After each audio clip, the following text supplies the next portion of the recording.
колкав е опатот на вакцинација, кој од вас може да ми каже? Имате ли вие податоците или вие? Да, она што последниот состанок на Комитетот за имунизација беше презентирано, конкретно за морбилите, односно ММР вакцинацијата е некаде околу 86%, тоа се сѐ уште оние груби бројки, меѓутоа поразително е што во урбаните средини, вклучително во Скопје, во две општини, тоа се Центар и Карпуш, е некаде дури под 70-62%. Тоа веќе значи дека сме во навистина ризична бројка, да, како што каже професорот, да овие податоци покажуваат дека сме веќе во состојба за појава на епидемија. Што е со приватните болници? Таму не се вакцинира, но се има педиатри. Вакцинира там? Како не се вакцинира? Приватните болници не. Не, на лутиот ден на раѓањето добива. Добро, само при раѓањето ги добива. Говориме за другите вакцини. Значи, за другите вакцини би сакала тука да потенцирам, добро е што го потегнавте тоа прашање. Ние тука е доктор Кети Ставрич, јас лично сум инсистирала, меѓутоа тоа не може индивидуално некој да го направи, тоа мора пак здравствениот систем, министерот, здруженијата, специјалистичките здруженија.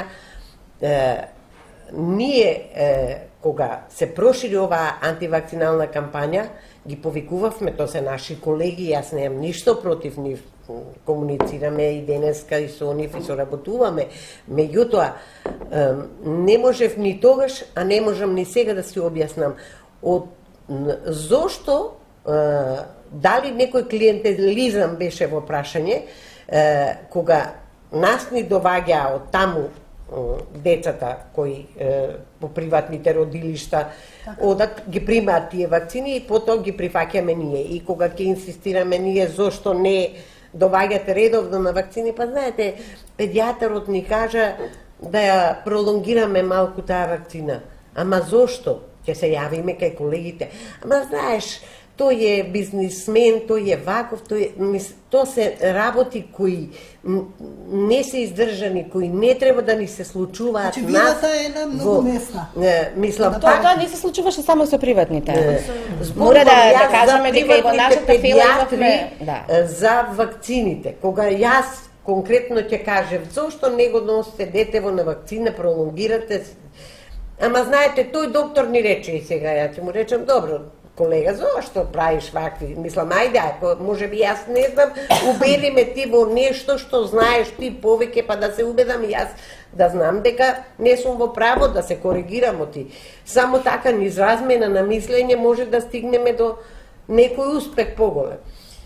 Ама вика, знаеш, не, тој бизнесмен е и така не, тоа не е оправдување. Оваа состојба почна негде пред 10-12 години, кога на овие простори, зборувам за просторите на Македонија, се појавија, не би сакала да звучи надмено, меѓутоа мешетари, кои почна да протежираат тези филозофии кои воопшто не беа издржани од научен аспект, односно она што ние медицинарите го велиме медицина базирана на докази, дека секоја една теза која вие ќе ја протежирате во јавност мора да биде издржана и докажана научно, за да може да обстои.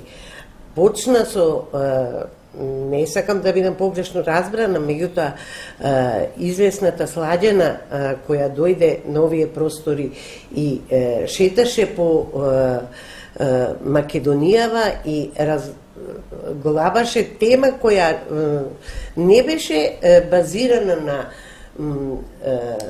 научни докази, а многу родители се приклучија од секако, видите, вие мора да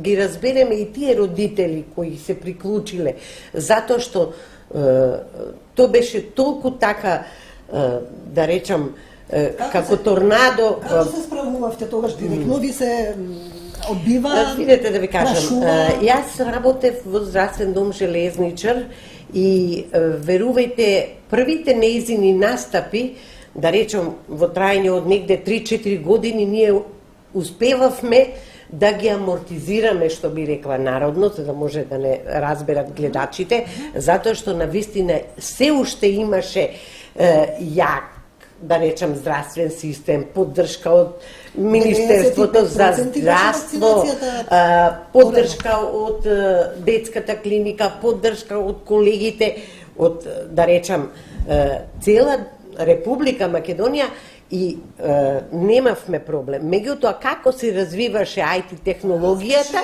расте и стравот од вакцинација. Како се развиваше, велам, IT технологијата, како се отвараа тие форуми на родители, како секој можеше да напише на порталите на телефоните се што ќе му дојде до памет и за ништо да не одговара и никој да не го повика на одговорност. И сето тоа донесе до овие бројки кои ги кажуваат професор Даниловски и професор Грозданов.